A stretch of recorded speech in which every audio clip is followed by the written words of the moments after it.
Today, Lucy and I are going to show you a new D90 by Helderburg, Odin, the Lord of Fringe.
So you probably know who this is. It seems like everybody remembers Lucy's name, but they don't remember my name. So I'm Paul, and today we're going to talk about Odin, which is a Helderburg 90.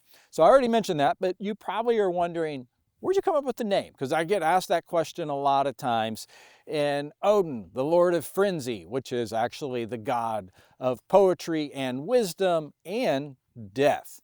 So when I was talking to Eric, the client, and I started to learn a lot more about Eric and how he had a band back in the day and his family lineage, and started doing some research. So it went back to Nordic and Nordic times and Norse, and kind of got me into the medieval type stuff when you start Googling those type of names with his last name and, you know, the whole family tree. And it was just very fitting, Odin. And why? Lord of Frenzy. And you're probably saying, okay, why? And that's because Eric and his wife were so excited, over the top excited. I got to say, they were probably in the top 5 for excitement when it comes to building a Helderburg. And we started this project a couple years ago.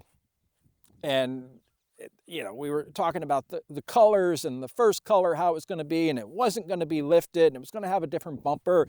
It was going to have a different grille. It was going to have it was not going to have a soft top than it was. And that's all what makes it so exciting, so fun, is because we don't rush the process and we make sure that it's specific to that individual client. Talking about individuality, one and done colors. And I really enjoy doing the one and done colors. However, I have a number of clients that say, oh, I really love that gray you did in the past, or that black with a metallic, or that white with a light blue, you know, accent to it, whatever it might be. So we do repeat colors, there's no doubt. But it's always exciting when we do a one and done color, which again, I'll repeat it again, this is the case.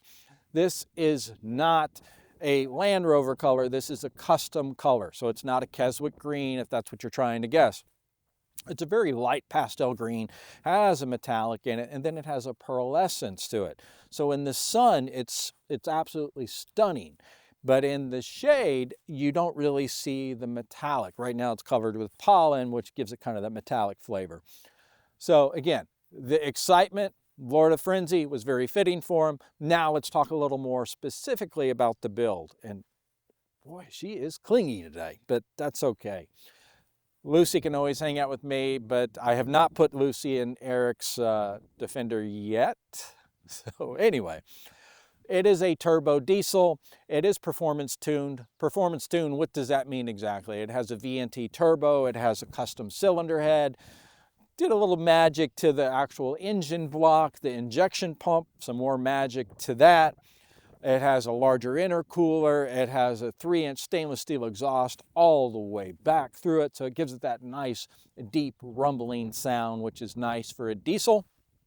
And the radiator is different. I mean, it's a lot of stuff goes into the engine to make it performance tuned. This vehicle will go down the highway at a really good speed. I do really like the Cooper STT Pro tires or the KM3, or the, what is it, the other one I like? The Open Country I also like. But the Maxxis Trepador, as you've seen like on Enzo and some of the other builds, they're really aggressive, they look really cool, but these tires really fit the purpose much better, meaning that you can drive it down the highway without all the sound. It handles well, they balance well, and they are mounted to the 12.5-inch wide bead locker style wheel, which people are always asking me, how do you get that stance? Are you doing wheel spacers? Absolutely not, no wheel spacers. This is a custom wheel that has the proper offset that gives what we call that poke.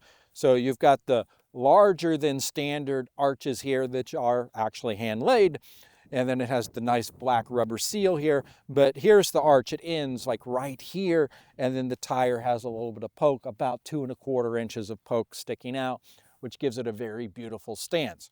But when you start doing this with a lift and everything, you have to do a proper lift. And what I mean by that, you don't just put bigger tires and bigger coil springs. You've got to do proper radius arms, prop shafts. You have to pan hard arms. You have to do the heavy duty. You have to do difference to the transmission. You need the heavy duty transmission. You need different differentials in the front and the rear for the proper gearing, because you've changed everything on it. So the question is, will this do 70, 75 miles an hour down the highway? Absolutely. So let's talk a little more about color. And with this beautiful green, and we talked about colors originally when we started saying, yes, we're going to do a soft top. We talked about doing the beige, the real light beige tan color. I suggested that the dark brown would be a beautiful complement to that, and that's the way we went. I think you'll probably love the dark brown too, for a couple of reasons. One, it's different than what you normally see or what you expect, but just the contrast of the colors. And then everything flows, which you know that I always talk about that. You must have flow. You never want to look like the teenage boy that went into the parts store with dad's credit card and just started charging up parts and bought them. Just because you can doesn't mean you should.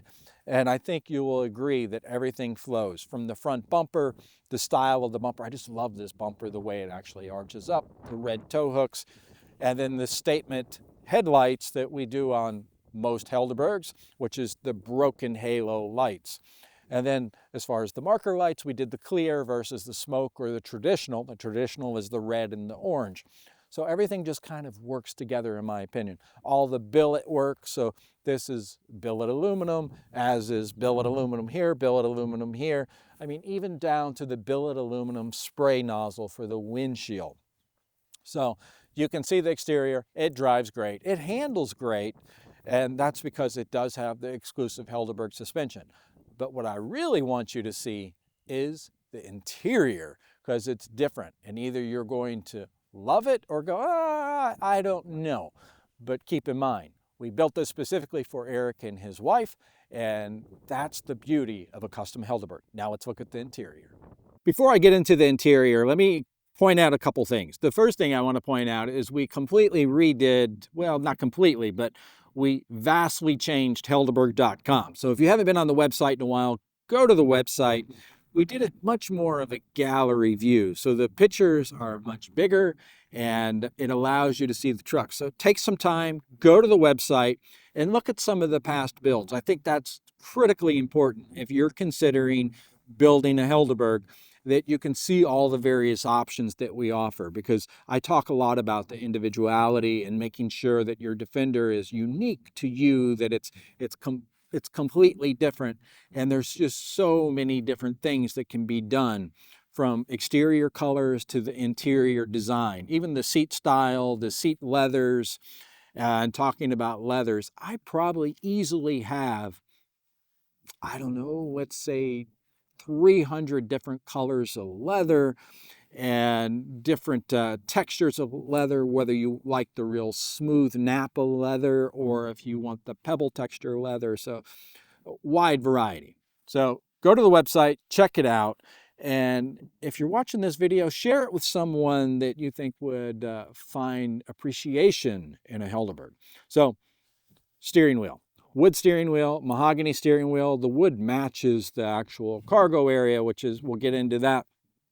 A very nice complement with the silver rivets, the silver spokes, and then all of the billet work. I mentioned this, if you did not see Noir, which is a D110 that we recently built that's in a black metallic, go watch that video because I pointed this out. Here's a new piece for us, and that is the turn signal, the headlight, all the stalks, basically the switches. Solid billet aluminum. It's my quest to not have any plastic when it comes to a Helderburg. I just don't care for plastic, and there's no reason. So everything is covered in leather or billet aluminum for the most part. Center console is a locking center console. It is a true safe style that it is steel. So if you want to carry valuables, you can definitely do that. It does have the USB power, which is actually the 2-plug variation here. So you have your USB-C and your standard USB. It is a 5-speed manual transmission. It does have the 11.1-inch touchscreen, which is fabulous. It has the amplifier, subwoofer. It has the sound in it is quite nice. Soft top, and we even did some different things. The actual sun visors are wrapped in Alcantara suede. And I kind of switched that up, whether I do an Alcantara suede or if I do a leather. This one, I chose the Alcantara.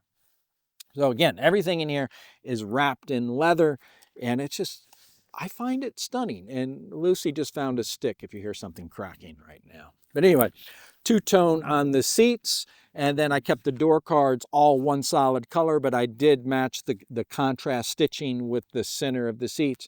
And then the center cubby, I did two-tone on that, did the off-white down the center and kept the diamond stitch on that. And then, of course, in the bucket seats, which are center-facing in the back, but we'll go to the back in a minute. So I'd love to hear what you guys think. So put a comment, depending where you're watching this video. Tell me what you think about Lord of Frenzy. Yeah, I think that's a great name. But anyway, Odin. All right, let's go to the back. So my first question for you now that we're at the back of Odin is, what would you carry if this was your Helderburg? What would you put in the back? Well, it seems like Lucy's in the back right now, but I assure you she would not stay in the back. If we started driving, she'd be in the passenger seat, and the humans would be in the back. So that's the way it works. Anyway, in the rear, you'll notice it has mahogany wood. It does have a billet aluminum license plate light. I don't know why I always struggle with that. And the backup camera is built into it, which is a really nice touch in my opinion. It does have the NAS style bumper.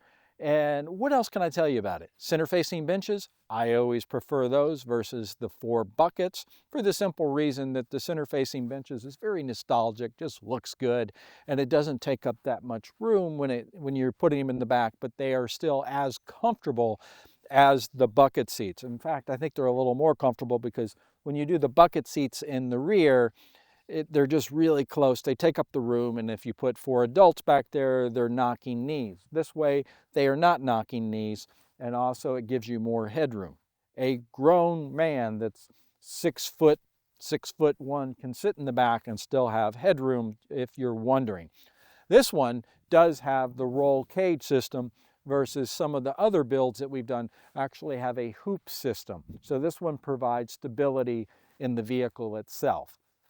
But again, I think the color is fabulous. I just really love, I love greens. So if you have any questions, if you have any comments, reach out to us, let us know. And again, if you're considering a Helderburg, then just reach out to us, come visit us in Sharon Springs, New York, and see some of the builds that we're doing. But I'm gonna go drive this one now. So check out the video, watch the pictures, and I'll talk to you soon.